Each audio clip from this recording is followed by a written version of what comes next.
everybody, welcome back to SciWire. It's been a while, but I'm going to start making videos again.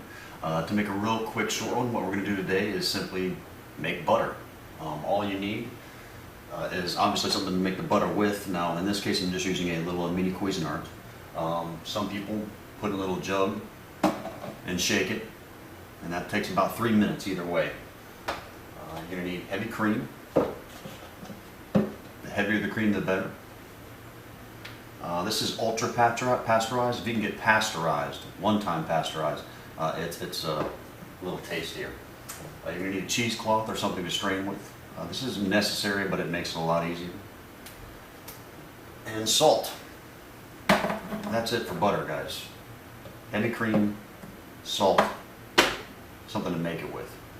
In this case, since just about everything I eat butter with, I tend to eat garlic with, I'm going to use a little, probably about a ½ tablespoon of garlic powder. Alright, let's get started. Alright, the first thing we're going to do is add in our heavy cream here. If you can get 2 times cream, even better. Now you don't want to go too high on this because butter has 3 stages when you make it. First you have this stage, which is cream stage. Then you have whipped, and then it separates, it breaks. The whipped breaks into buttermilk and butter. So you don't want to go too high on this because when it turns into a whipped cream, it's going to go up a little higher. And then as soon as it breaks, you'll see it drop down real fast. The whole process takes about 3 minutes. You're also going to want to add in your salt at this point. So we're going to get about I'll judge about 2 pinches for something this small.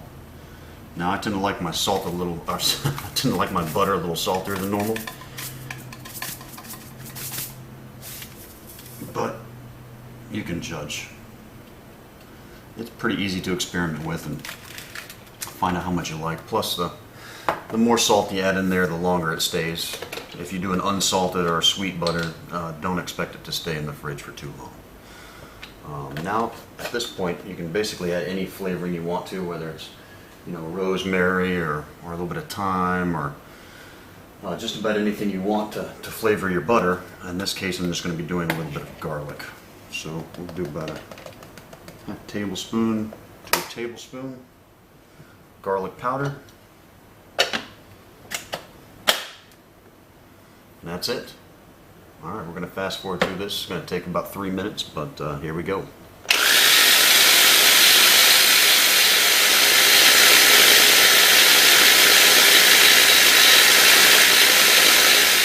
I've actually stopped it here just where you can see what the cream stage looks like. It's probably not best to do this, you don't need to do this, but you can see it's actually a heavy cream in there. Almost looks like a cream cheese of some sort. Matter of fact, at this point it almost tastes like a garlicky cream cheese. But we're going to finish this up here.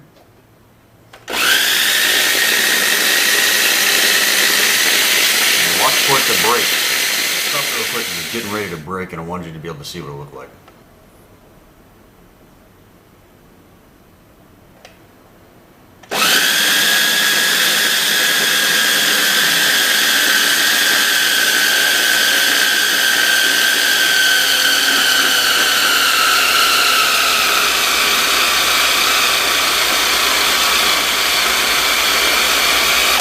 And that's it. That's your butter. Show you what this looks like before we give it a quick drain. There you go. Turns into a big clump of butter. The juice you have at the bottom that is separated is actually called buttermilk. That's why it's a little tart, but that's what buttermilk is. I'm going to take this to the sink and show you how to strain it real quick. At this point, I wouldn't throw away the buttermilk. You can use it for a lot of stuff. I actually use mine to bake my bread, but I'm just going to take the buttermilk, and what I've done is I've taken the cheesecloth and wrapped it around a little Dixie cup. So I'm just going to pour my buttermilk in there.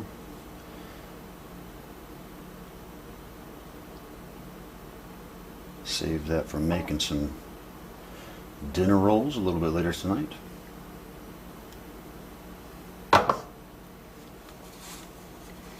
Take the rest of your cheesecloth.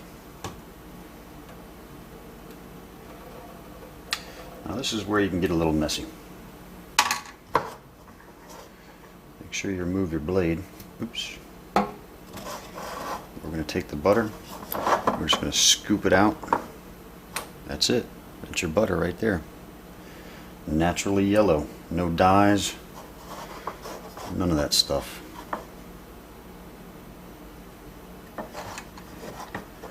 Now once you've gotten it all,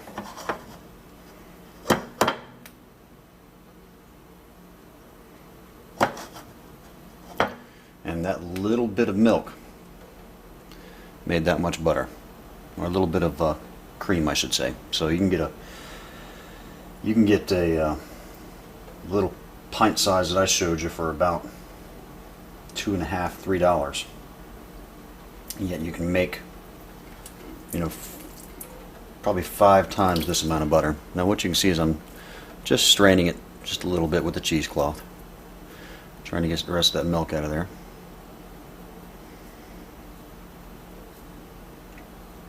But that's it.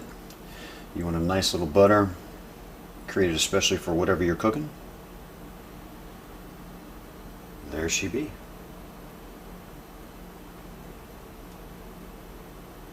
Pull the cheesecloth off, and you got your butter. Well guys, that's it for this episode of SciWire. I've got 2 little kinds of butter here. One's my garlic. I already used my regular, and the other one is a rosemary thyme mix. Excellent though. If you have any questions, leave them in the comments. If you like this little episode, please click on some of my sponsors. Check out, see what they have to offer. Go to my website. I just put up a forum there so like-minded people can talk. Website is SciWire.com. Once again, I'm Sci. Thanks for joining in.